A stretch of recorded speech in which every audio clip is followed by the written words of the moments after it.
আসসালামু আলাইকুম বন্ধুরা, তোমরা সবাই কেমন আছো? আশা করি ভালো আছো। তো আমিও ভালো আছি। চলে এসেছি নতুন একটা ভিডিও নিয়ে। আর আজকের ভিডিওটা হচ্ছে দুপুরের জন্য রান্না করব। আজকে রান্না হচ্ছে চিংড়ি মাছ দিয়ে পটল রান্না করব।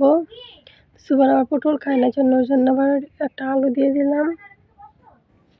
তো পটল রান্নার জন্য আমি এখানে পেঁয়াজ ভেজে নিয়েছি। পেঁয়াজটা যখন হালকা একটু ভাজা হয়ে গেছে তখন আমি এর ভিতরে দিয়ে দিলাম রসুন বাটা। তারপরে গরম মশলা প্রথমে পেঁয়াজের সাথে দিচ্ছি। তারপরে আমি এটাকে ভালোভাবে নেড়ে নেব। আর ওই যে পাতিলে দেখা যাচ্ছে ওটা হচ্ছে আমার চিংড়ি মাছ। চিংড়ি মাছটাকে আমি আগে জাল করে নিচ্ছি, আগে জাল দিয়েছি। তারপরে এখন আমি এটাকে মশলাগুলো সব কষানো হয়ে গেলে তারপরে আমি চিংড়ি মাছগুলো আগে দিয়ে দেবো। তো আমি এখানে মশলা ব্যবহার করেছি হলুদ গুঁড়ো, মরিচ গুঁড়ো আর হচ্ছে লবণ। তো তারপর ভালোভাবে মশলাটা কষানো হয়ে গেলে আমি এর ভিতরে চিংড়ি মাছগুলো ঢেলে দেবো। চিংড়ি মাছগুলো আগে শুধু লবণ আর একটু হলুদ দিয়ে জাল করে নিলেই হয়। আমি এরকমভাবে করছি।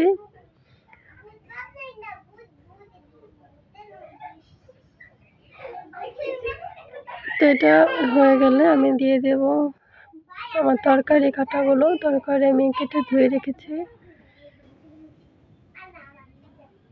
ভিডিওটা ভালো লাগলে অবশ্যই সবাই কমেন্টে জানাবেন, ভিডিওটাতে একটা লাইক দিবেন আর অবশ্যই চ্যানেলটাকে সাবস্ক্রাইব করে দিবেন।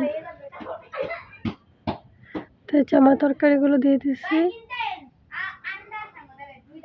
তরকারিগুলো আমি এই পানির ভিতরে কষিয়ে নেব। তারপর পরিমাণ মতো পানি দিয়ে দিলাম।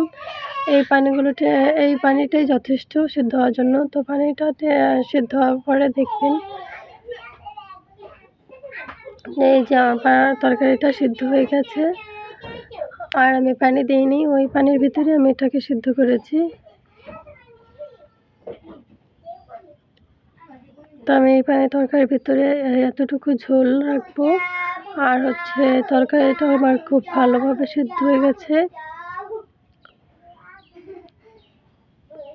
তো এইভাবে চিংড়ি মাছ দিয়ে পটল দিয়ে রান্না করলে খেতে কিন্তু খুব অসাধারণ লাগে। সবাই ভালো থাকবেন, সুস্থ থাকবেন। আল্লাহ হাফেজ।